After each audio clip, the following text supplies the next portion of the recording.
An ostrich is well known for burying its head in the sand. So when an ostrich is frightened by a predator, like a lion, the story goes that an ostrich will bury its head in the sand. And this is in fact the way many businesses react. They bury their heads in the sand. What I mean by that is that they're not open to new ideas. They do the same thing year after year. What we want organisations to be more like is an eagle. Exploring new frontiers. Looking over the next mountaintop. Seeing what other organisations are doing which have been successful and learning from their successes. So we don't want you to be restricted to your own organisation. We don't want you to do the same things year after year after year. If there's another organisation that's been successful, you want to find out why. And learn about other organisations' best practices and see how you can adapt and implement them inside your own organisation.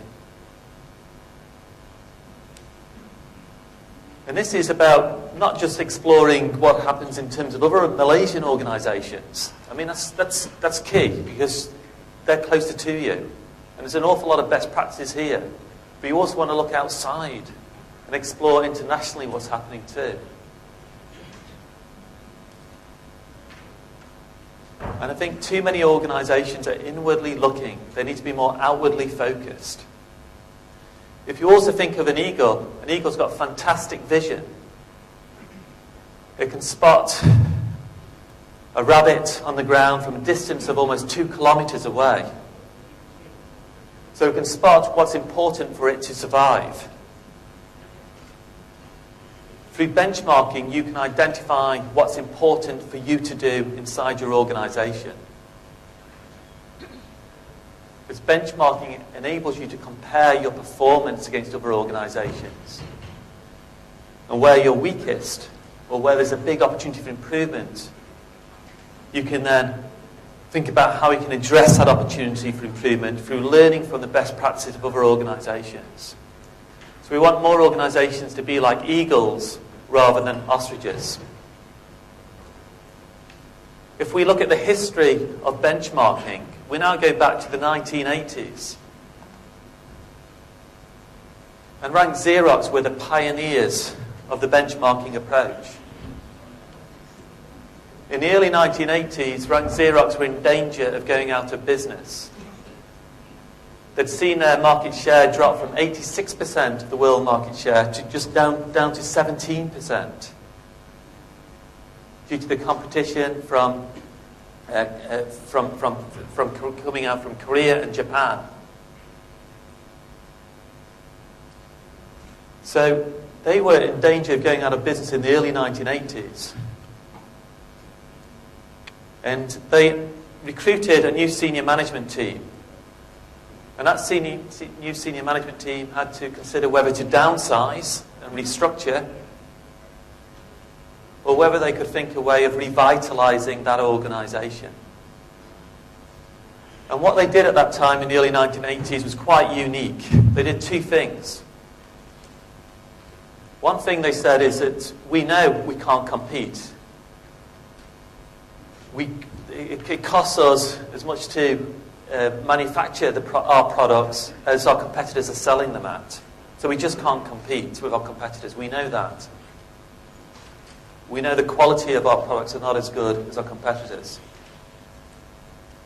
So what they said is that we need to improve everything we do inside our organisation. And we need to learn from the best. But when we're learning from the best, we want to learn from the best from any industry that they come from. So we want to find the best leadership system. It doesn't matter what industry that leadership system is, what industry that leadership system is from. We're going to learn from organisations which have the best leadership system, the best governance system. We want to learn from organisations which have a great way of delighting their customers. We want to learn from organisations which have a great way of managing their supply chain. So they looked outside their industry for best practices, which was quite a revelation at the time. They learned from Honda for supplier development. They learned from American Express for the financial control systems. They learned from Ford for factory layout. They learned from Toyota for the quality management systems. So they looked outside the industry for best practices. The other thing that they did, which was quite unique at the time, they used a very systematic approach to learning. A 10-step methodology for learning from other organisations. And that approach became known as benchmarking. So there's two things, looking outside the industry and also using a very systematic approach to learning. They undertook over 200 benchmarking projects and transformed their organisation within 8 years to become a world-class organisation. How do we know they became world-class? Well, we know because they were the first winners of the Malcolm Baldrige Award in the United States, which recognises world-class organisations. They were also the first winner of the European Foundation for Quality Management Excellence Award in Europe. So they're acknowledged as world-class. And for those of you who've familiar with business excellence and have applied for award,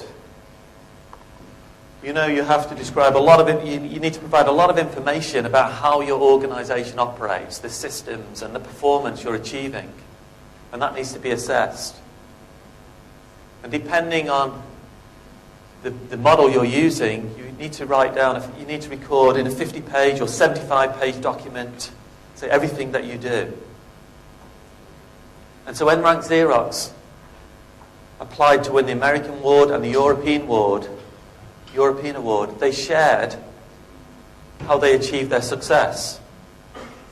And obviously they described this 10-step methodology. And so other organisations started to learn about the benchmarking approach because they described it in their reports when they applied to win these major awards.